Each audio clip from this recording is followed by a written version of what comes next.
Everyone, and welcome back to our Master Grammar playlist. Today, we're zooming in on a really tiny part of speech that honestly carries a massive amount of weight in your everyday communication, and that is prepositions. I want you to think of them as the essential directional software. Kind of like the GPS of your sentences. Because if you're a working professional drafting up reports or firing off quick Slack messages, getting these right is literally the difference between total clarity and an absolute HR nightmare. But first off, a huge congratulations to you on conquering nouns, pronouns, and verb tenses with us in our previous explainers. We've already figured out how to name things, how to replace those names efficiently, and how to lock actions into the right time. But right now, those are really just isolated puzzle pieces. Today, we're absolutely ready to connect them all together. So, here's our quick roadmap for today's explainer. We'll start by meeting the grammar GPS, then we'll break down the 5 types of prepositions, look at how to build prepositional phrases, and finish up with some crucial rules to remember. Okay, Section 1. Meet the grammar GPS. Let's dive right in. So what exactly is a preposition? Well, by definition, it's a word that usually drops in right before a noun or a pronoun, and its entire job, its whole purpose, is to connect that object to your main idea. It basically tells your reader exactly how the different parts of your sentence relate to one another in space, in time, or in logic. And this slide brilliantly illustrates how these tiny words do some serious heavy lifting. Just look at the book is on the table versus she is going to school. Think about it. Without the word on, you just have a book and a table kind of floating in a void. Is the book under the table, near it? We have no clue. The word on gives us the exact location, just like to gives us the precise destination. They bring total, crystal clear clarity to the statement. And notice how familiar these words are. Here's a quick, structured cheat sheet of the most common prepositions you use literally every single day at work. You're constantly telling people you'll be in a meeting, sending a deck to a client, or trying to squeeze in a sync before lunch. You already know these words. Today is just about mastering exactly how they function under the hood. Moving right along to Section 2, the 5 types of prepositions. To keep things perfectly structured for you, we can actually categorize our grammar GPS into 5 specific buckets. We've got place, time, direction, cause or purpose, and finally, manner or instrument. Let's walk through what each of these looks like in action. Let's start with place.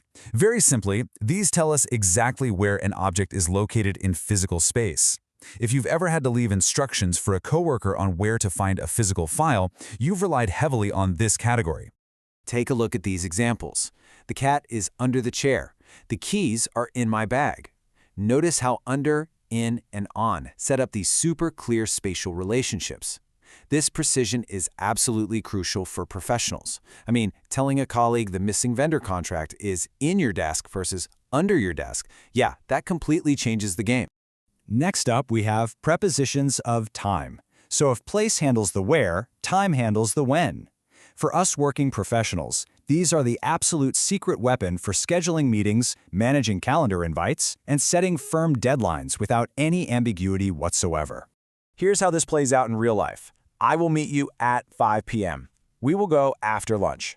Words like at, in, and after anchor your actions in time. If you use the wrong one, imagine saying I'll meet you in 5 p.m. instead of at 5 p.m. Not only does it sound super awkward, but it's a guaranteed way to cause massive scheduling miscommunications across your team. Okay, our third category is direction. If place is standing completely still, direction is on the move. These prepositions act as the dynamic motion tracker in your sentences, showing movement from one place to another. So the crucial takeaway here is that words like into, towards, and through specifically describe the journey. He walked into the room. They went through the tunnel. They map out that movement from point A to point B beautifully. And for our 4th and 5th categories, we contrast the why with the how.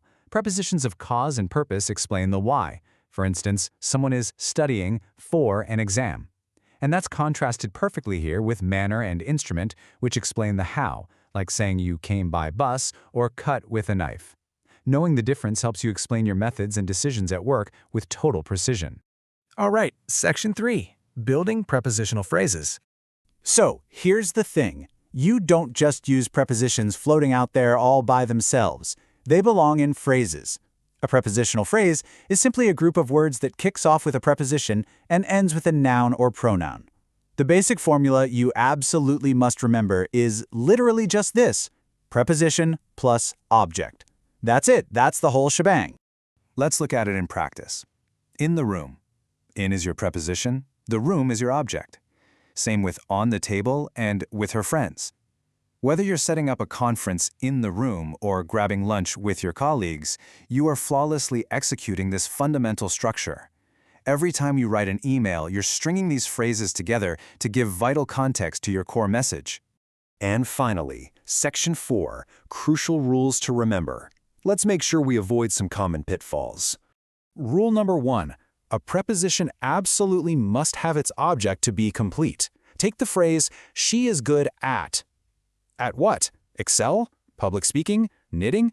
If you drop the object, you leave your reader totally hanging. The correct, complete version is, she is good at math. Always ensure your preposition finishes its journey by landing safely on a noun or pronoun. Rule number 2 is avoiding confusion between prepositions and adverbs. Man, this trips up so many writers. The word inside by itself, like in he went inside, just acts as an adverb modifying the verb went. There's no object there. But he went inside the house, boom. That is a true prepositional phrase because inside is followed directly by its object, the house. Remember our formula. If there's an object, it's acting as a preposition.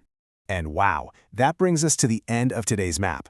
So before you hit send on that crucial email currently sitting in your drafts, take a quick second and ask yourself, are your prepositions clearly guiding your reader, or are you driving them straight into a wall of confusion? Don't forget to follow us and check out the rest of our Master Grammar playlist. We've got plenty more to explore together to ensure your workplace communication is always top-notch. Thanks for watching this explainer, and until next time, happy writing!